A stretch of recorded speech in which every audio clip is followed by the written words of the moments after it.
Hello, welcome to our physics online class again today.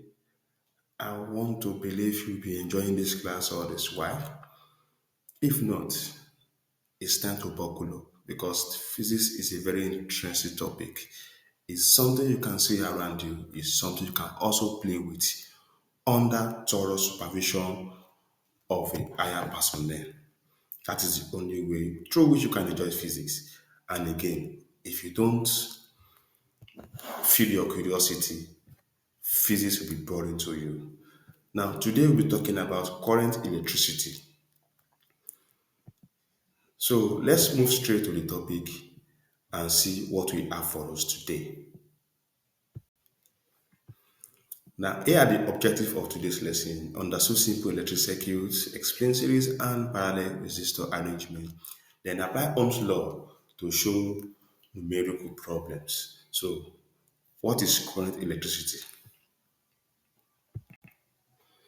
Now, let's look at a circuit. We have type of circuit. We have a closed circuit. We have an open circuit. A closed circuit is the one that current is flowing through it continuously. While an open circuit is the one that the switch is off, is on, just like we have for our lighting system at home, whereby when the light is not in use, we switch it off. In that arrangement, we call it an open circuit. A closed circuit, a closed path through which electric current flows, and it requires a cell that is acting as the source of power. Then we have a wire, then a load that is called resistor. Look at this diagram. That's a battery and a bulb. Then we have a wire connected to the battery and the bulb. Now through that wire, electricity will flow. Now this is the circuit representation. We call it schematic diagram or circuit diagram of this actual circuit. And this is a switch where to break the path of current or where to make it continue again. Let's look at those components in picture. Now, electrical component. We have the cell, like I said, as that one is a battery. Then we have a switch. Now, this is a symbol. This is the picture for a switch. Although this kind of switch is for practical purpose in the laboratory. Then other advanced switch, you must have seen them before in our pumping machine, in our lighting outfit, lighting output, lighting point, and other one like that too. Then we have this is a resistor. The color coding on it give us the value of that resistor. So there's a chart whereby you have all these numbers to know the number of each of the resistor.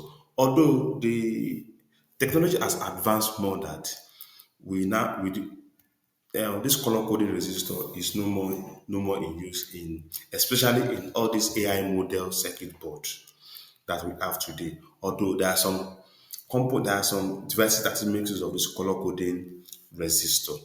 Now, on this color coding, we have band 1, band 2, band 3, and band 4. All these bands, depending on which one is starting first, the color represent different numbers. For instance, we have on the rainbow color the spectrum color, which is the red, orange, yellow, green, blue, violet, and indigo. Then from up, we have the black and brown joined with those spectrum color. So from there is from 0 to 8 that we have there. So each of the band represents different number. Then we have the ammeter, which measures current. When you see an ammeter, look at the one you have here. There is the letter A representing ammeter. Then for the voltmeter, there's a letter V representing is a voltmeter. Voltmeter is used to measure voltage, while ammeter is used to measure current. These are the components I will be making use of as far as electricity is concerned. Now, let's look at resistor. How do we arrange resistor? Now, you may have two or more resistor in a circuit. Before we can actualize analyze that circuit, we have to combine the total, the all the values, individual values of the resistor together to give us one output. For instance, we may have like three resistor, five resistor in a circuit. You now combine their individual value to give us one value. We call it arrangement. Now, the arrangement now depends on two things. It's either it is series or it is parallel. If it is series, then we have the individual values together. We just sum them together. We call them series arrangement. Take for instance, you have like three resistors in a circuit. One is 2 ohms, the other one is 3, and the other one, the last one is 4. So the total value we saw in that circuit is 2 plus 3 plus 4. That will be 9 ohm effective resistance in that circuit. Now, look at this diagram now. This is the arrangement used for domestic circuit. And this kind of circuit is not ideal because once you off, once you remove the socket from the supply, all the bulb will off. You can see why it is not ideal to use series arrangement in domestic house wiring. Now let's move to the parallel arrangement of resistor.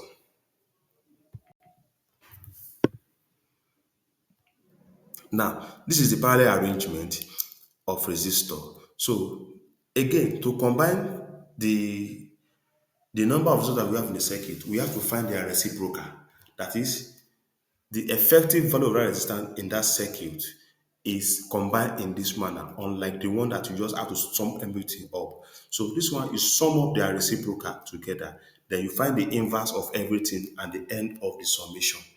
That one will give you the combined the combined or effective resistance you have in the circuit as parallel is concerned. Now look at the three bulbs now that we now have them in parallel. You will see that each one of them have their own individual switch. That is switching one light, the first bulb off will not affect the second one. Neither of switching off the second one will affect the second and the last and the first.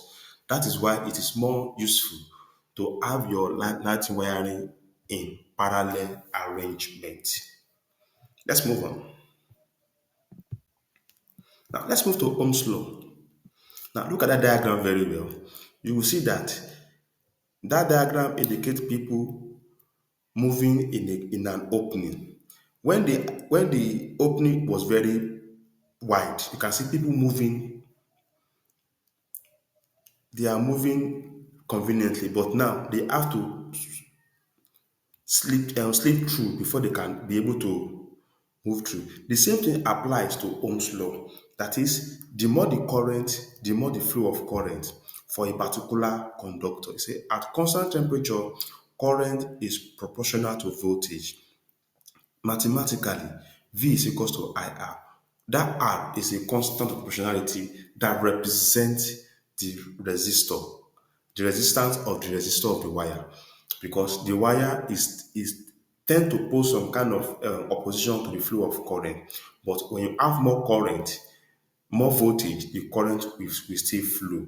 So at a normal temperature, when the temperature is high, then the current, amount of current flowing will be affected. That's why you say at a constant temperature, where V is the voltage, I is the current, and R is the resistance of the wire. Work example. Look at it now. Let's apply Ohm's law to the first question. Then the diagram, I will give you that one to do on your own based on what I've explained the other time. Now, you will see these triangular pictures that we have there is telling you different formula from Ohm's law depending on the parameters you are asked to find. Now, given that V is equal to 12 volts and R is equal to 4 ohms, to find the current from Ohm's law, when you make I solve your formula, that will be I is equal to V all over R. So 12 divided by 4 will give us 3. So your current will be equals to 3 amperes. That is how to apply Ohm's law. Once you have the voltage and the resistor, depending on what you are given in that equation, determines the formula, the combination that you are going to use.